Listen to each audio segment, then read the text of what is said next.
Hi, I'm Paul Duchesne, and welcome to Mama Paul in the Kitchen.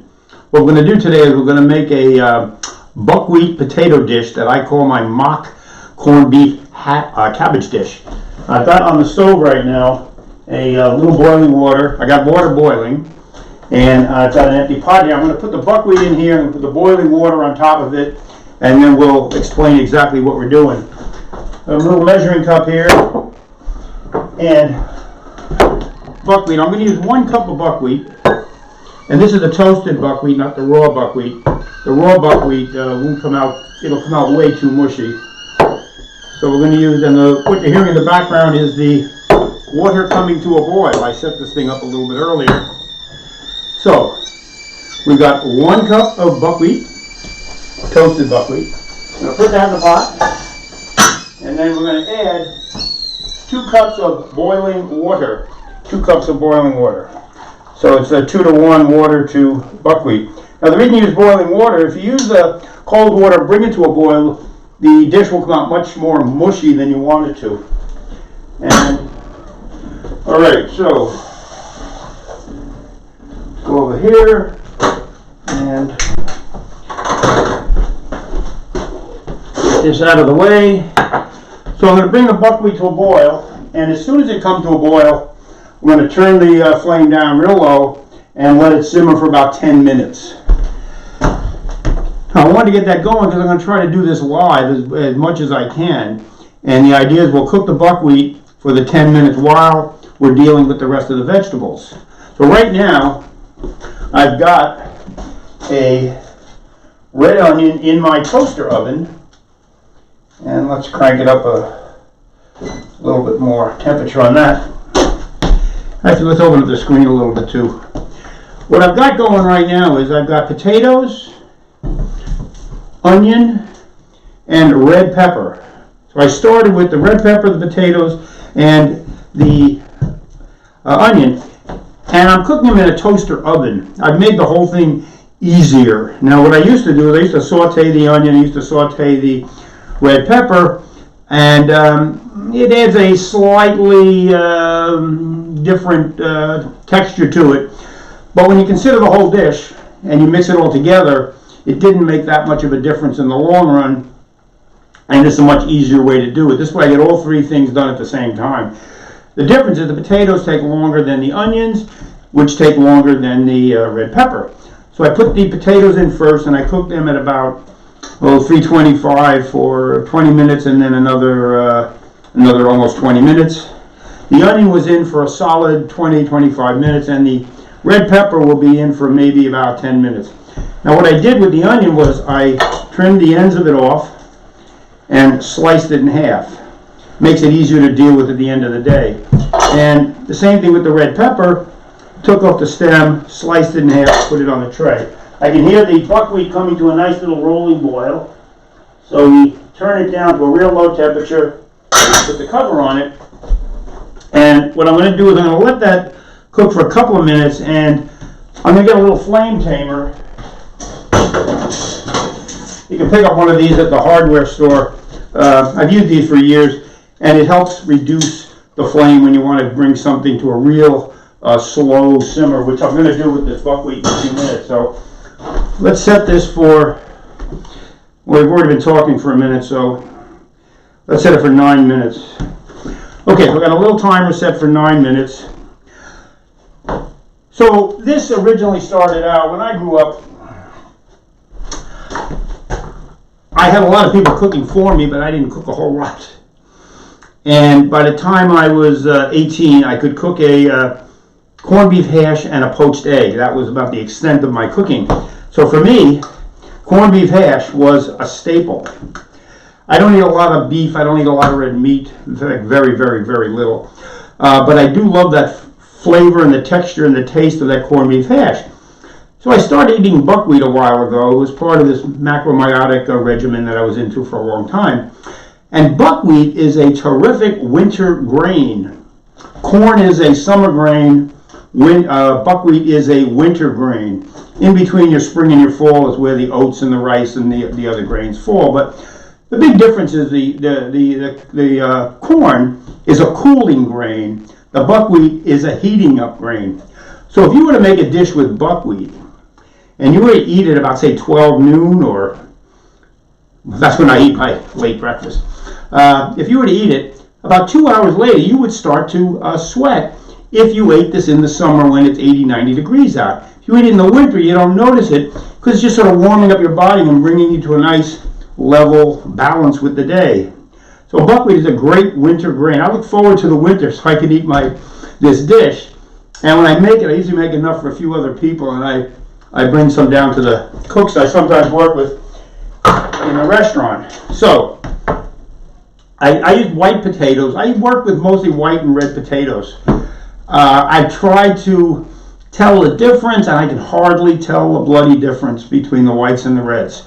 The russets are definitely softer, and other than gnocchi, the Italian potato dumpling, which russets are really good for, other than that, I prefer white potatoes or red potatoes, and there aren't any reds out this week, so boom, white potato, white Yukon Golds. So that's what we use to make. And like I said, the onion, I'm just putting these up at the show and tell because I've got the cooked ones over here. Wanted to show you where we started with this. Okay, so we got the buckwheat in there cooking, and let's even move the flame tamer over this. Yeah, this stuff, it doesn't take a whole lot of cooking to get buckwheat cooked, but you want it to slowly simmer so that it's, so after it dries out a little bit, it's still got a lot of texture to it, but you don't want it to have that hard texture. Buckwheat, when you start, is like little rocks. In fact, they sort of look like rocks.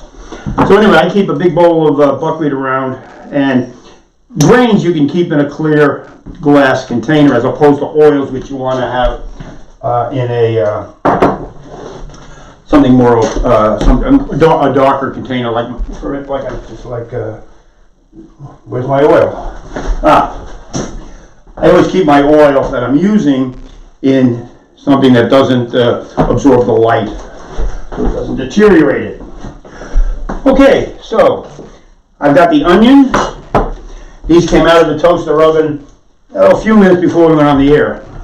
And my 2 potatoes. And I like to get these out while the buckwheat is cooking because the potatoes are really hot. And what I want to do is I want to sort of let them air out a little bit. I may even have overcooked these a little bit. I like them, I probably did overcook them a little bit. It's the first time I've done the show cooking, and the timing may not be exactly right. So I gave it 1 slice down the middle first, let it aerate, let it air a little bit, and then we'll peel off. Like I said, I sliced the onion in half, took the ends off. So all I'm left with right now is a little bit of the skin on it, and I'll get rid of the outer layer on the onion. Bowl there, and the other onion there. Okay, so the onion is ready to cut up, and the potatoes are ready to cut up. They're still pretty hot to deal with. So let's give another slice to the potato. In other words, I want to dice these into, little cube pieces. But if you cut it too quickly, when the potatoes are hot like this, you'll wind up with mashed potatoes. And I don't really want mashed potatoes. I want a little firmer. So a little aeration, they'll dry up a little bit, and they'll be a little bit on the firm side when we're done. Now, last week I took out a sharpening stone and I sharpened the blade a little bit on the sharpening stone. I've been looking into this wet stone, dry stone business for about a week now. And I'll tell you, you open up a can of worms, it's there. Really interesting if you start to investigate how to sharpen the stone. It seems like I couldn't get a definitive answer from anything I looked at showing me which stone was a wet stone, which was a dry stone. They talked about the materials the stones were made of, the aluminum oxide that they use in them. There were some contradictory things also. There's a little old guy in, looks like he's in Minnesota someplace, and he's got about 3 or 4 YouTube videos out showing you how to sharpen the knives, and he's a really well-informed, good, solid Midwestern kind of guy, and he knows what he's talking about, it appears. He said that if you put oil on the stone And some people will use oil on the stone. If you put oil on the stone, then afterward you won't be able to put the water on the stone. Other people are saying that they add mineral oil to the water. And other people are talking about leaving the stone in the water, and creating a little bit of a slurry. So there's a whole range of opinions about how to deal with the wet stone. I wet the stone down, it's wet right now, and I'm going to do a simple, we do a little G, so you put it on the stone, and you bring it up around 15 to 20 degrees, and coming down. So we'll just give it a few slices here. And we'll go in the other direction. So we're making like a little V out of this. And I would advise you to do this a little bit more on your own, and maybe test the stone for how sharp it is. A lot of people like to slice a little piece of paper with the blade. So we gave it a couple of little swipes on the stone, and then we used the sword, which I always like to use the sword. Like I said before, I inherited this from my father, so it's bloody older than me, which is already pretty old. Alright, so the potatoes right now are looking pretty good. They're steaming out, as you can notice. I don't know if you can see the steam on them. But anyway, they are steaming a little bit. Can you catch that? And we didn't drop them. No, I can't really see the steam anymore. Okay, and I'll start with the onion. Now what I'll do, remember if you're on a board with the knife, you don't want to push food off the board with the blade of the knife. You want to use the back of the blade to push anything off the board. So I've sliced this in half. So I'm going to give it about, half a dozen slices, and flatten it out a little bit. And cutting the onions. And then we'll put the onions, for right now I'll just put the onions in the measuring cup that we use to start with. I want to save as many dishes as you can, which is why I'm pretty much using the toaster oven to, pepper's almost, I'd say the pepper is just about there. We cooked that pepper at about 325 for about maybe 12, 13 minutes. And it could cook a little bit more, but it doesn't have to. So we'll get the onions done. And there's the timer. So we'll take the buckwheat off the stove entirely. Over here, cover it off, heat down. I'll let it steam out for a minute while I finish up the onion. So the timing is looking halfway decent on this right now. We're going to try to get this thing together so it all comes together. Alright, so I've diced up the onion, and we will give another swipe or two, get rid of any burnt parts. Yeah. Okay. And I'll give another half cut. Let's go with the potato. Potato here. I have two little chopping blocks here. It's a small one I use to sort of transport food around the kitchen with. Whenever I'm cutting potatoes that are wet like this, I always go to the inside of the potato rather than the outside of the potato, because the skin is harder and it'll put a little bit more pressure on the cut, and I don't want mashed potatoes, like I said. So both of these potatoes, the first one, the larger potato, is holding up nicely and has a good firm texture to it. The smaller potato is already mushier. So at the end of the day, it won't be the end of the world, but I like them when it's, like I said, I like them when they're firmer. I'll probably dice this guy up a little bit more. I'm going to bring the pepper. Yeah, the peppers are good. So let's get the pepper over here. I'll get the pepper on the board. The pepper's real hot right now, which is why I cleared the board off. And before I go ahead and do anything else with the pepper, I'm going to let it air out a little, so I'll turn it up where the steam is coming up. And we will get my spatula and my mixing bowl. And what we're going to do is we'll get the buckwheat. So there's all the buckwheat all cooked up all nice. And I'm going to stir it in here a little bit to aerate this. So you want to do with the buckwheat, you want to get the buckwheat aerated. See, it's really cooked just perfectly. Oh, it's just totally cooked perfectly. The key here, when all the water is absorbed,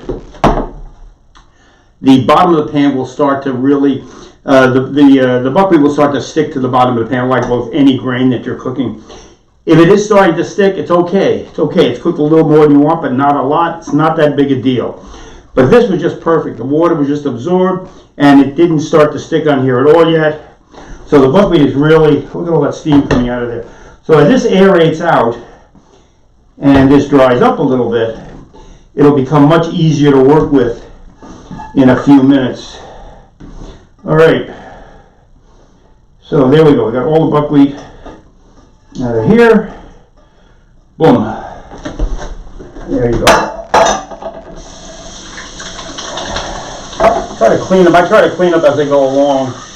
At the end of the day, it makes it a lot easier if there isn't a lot of dishes sitting there, which really can get extremely discouraging for anybody. Okay, so like I said, we want to get maximum exposure to the air just so this thing airs out, dries up, because we're going to add all this together, we're going to mix it up. And that's it. That's the dish. That's the start of the meal, but that is the dish. The buckwheat potato dish, my mock corned beef hash. Alrighty, you know I have two knives now. I've been using this vegetable knife. Clean that off a little bit. I've been using this vegetable knife, and I've been using this knife. Showed this a few weeks ago. It's a Wusthof. It's a beautiful knife, made in Germany. It's a vegetable knife. Vegetable knives have a long, flat blade. Well, I happen to have inherited a chef's knife. I think I showed you this maybe. From my German baker who worked with me for a few years. And this is a Gude, G-U-D-E, and it's a very expensive chef's knife, which I've never used. But, so for a week I've been playing with this, saying, well, where would I use it, where wouldn't I use it? And the only place it makes any sense is when I need a point. And in this case, I want to get rid of the base of the stem on here, so we'll use it as a point. Boom, I'm done with that. In half. And like with all of these, we're always cutting them in half because we're trying to cool them down as quickly as possible so that we can put the dish together and get on with the day. I spend a tremendous amount of time in the kitchen, so I'm always looking for shortcuts, which is why I started doing the deal with the toaster oven instead of the saute. And also, from a nutritional point of view, might be better not even doing, the less sauteing I do, the better off I am. In general, I use a good saute oil. I use my combination of the sesame coconut. It's a tremendous oil. You can heat it up to high temperatures. It's really good for sauteing. But to tell you the truth, I don't do that much sauteing. I would rather have most of my intake of oil be in the form of raw olive oil. Raw olive oil is the way I prefer to go. So we will get the seeds out, and we'll use this little paring knife here as a point, which is a nice application. But to tell you the truth, I think I like the way for general color, like I said, for the point, it's valuable. So maybe I've got a second tool in my arsenal here now. I'm not going to get a lot of seeds in the mix, but if some seeds go in, it won't be that big a deal either. But I'm not going to, look to get the seeds in. Okay, so, and I like to get rid of most of the white that's on there also. Same thing with this. When you're working with this, don't run that blade across the chopping block. I mean, you probably it's like taking, 2 or 3 weeks of sharpening off the blade easily. If you don't chip it, God knows what can happen when you're running it across a board like that. it's not the best thing. Alrighty, so I've got the red pepper sliced up, and now we'll dice it up. We've got, I like red peppers. I also have an orange pepper in there. All your peppers start out as green peppers. The longer they're on the vine sitting there, the redder they get. So they go from green to, I think, orange to yellow to red or something in that order. But it's the same pepper. It's all the same pepper. But there's a slight transformation that takes place in terms of nutrients in the pepper as it's sitting on the peppers. Where do they grow? I am anything but a farmer, I'll tell you that. A tree or a vine, I don't even know. Okay, so we're still getting a lot of steam out of here, so which means it's still pretty hot. So I got, yeah, it's a little bit hot yet. And I'm going to throw the potatoes in there with it. And I did drop 2 pieces. I'll bring them over. And I just rinse them off. And we'll get the pepper in here. So I'm just adding everything together, and what I'm going to do is I'm going to mix this up with my hands. That's what I'm going to do. So let's get this out of the way. And we don't need the knives or anything. Clean this off. Boards out of the way. And last but not least, the onion. So I got the buckwheat, the pepper, the potatoes, and the onion. I can taste good already. I'm going to give it a couple here with the spatula. So we just sort of start to move it. With the buckwheat, if you got clumps of it, you want to make sure you break up those clumps. If you don't break up those clumps, you're going to wind up with clumps at the end of the day. So you want to break it all up because you're mixing in the vegetables and the potatoes. The onions are real soft and sweet, as are the red peppers. They're also soft and sweet and wet. So that's going to sort of coat the buckwheat, so the buckwheat isn't going to stick into clumps at the end. All right, I better make sure I have a sponge and everything handy. So I'm going to get in here with my hands right now. And the big reason I do this is it ensures that I don't have any lumps of buckwheat. The buckwheat tends to clump, like I said. So there we go. Okay. Now I use 2 potatoes in here, 2 small potatoes. You know, if you're really a potato freak, you like more potato, you can add more potatoes. I think the proportions work out pretty well, though, for me. Alrighty, so they're all in my mixing bowl right now, and now I'm going to put them in a container for the week. So, here's a nice big Pyrex dish over here, and pour it right in there. All right. Okay, we did it. Groundhog Day. Perfect. So, I filled up this whole bowl. So that was 1 cup of buckwheat in 2 cups of water, 2 potatoes, 2 small, medium-sized potatoes, not real big ones. You know, that was the bigger one. That was the smaller one. And then 1 yellow onion and a good-sized red pepper, all mixed together in here. So what I'm going to do is I'm going to keep this for my weekly dish. If this was breakfast time, it's already 24 minutes, so we're going to close it up here, but maybe we'll put it together next week. What I would do with this now is I would put this on the plate, and then I would go and I would boil an egg.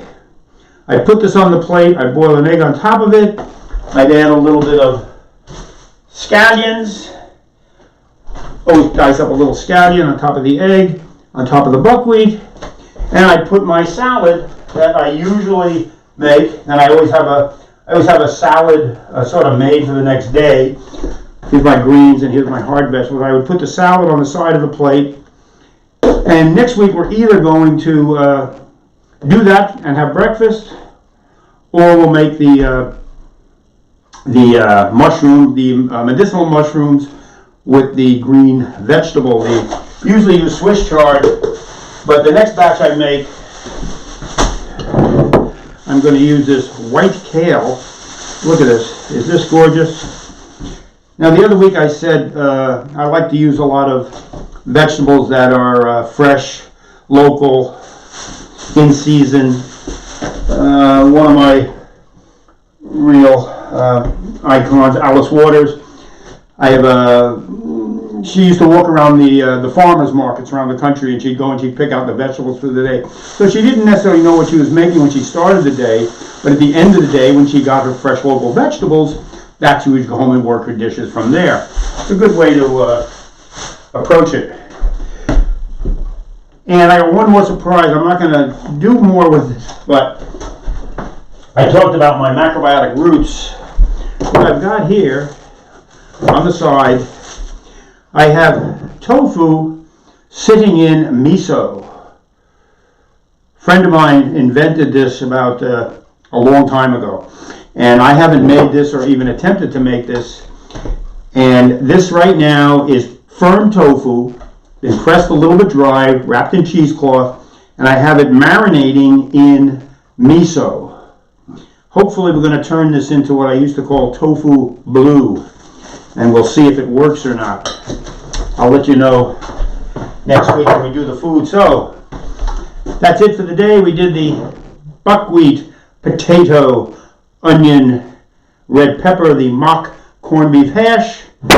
That's it for the day, and peace, patience, persistence, and we'll see you as soon as we come back. Okay.